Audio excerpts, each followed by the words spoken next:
Hello everyone, how are you doing? This is MD Tech here for another quick tutorial. In today's tutorial, I'm going to show you how to customize the ribbon bar on Microsoft PowerPoint. So this should hopefully be a pretty straightforward process. And without further ado, let's go ahead and jump straight into it. So all you have to do is open up PowerPoint and select the File tab up at the top left. On the left panel, go down and select Options. On the left panel here, select Customize Ribbon. And then at this point, you can drag over or select the Add button, certain items you want to add to groups. So you have to select the tab you want to add it to over here on the right.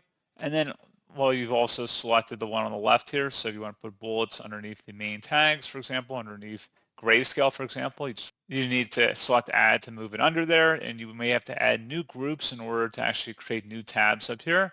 So pretty straightforward process on that, guys. You want to add or remove things. You just would uncheck certain items if you want to remove them from the ribbon bar. And you can customize the different ribbons as well through the all tabs, main tabs, or tool tabs up here. And that's pretty much it. So as always, thank you for watching this brief tutorial. I do hope that was able to help you out, and I do look forward to catching you all in the next tutorial. Goodbye.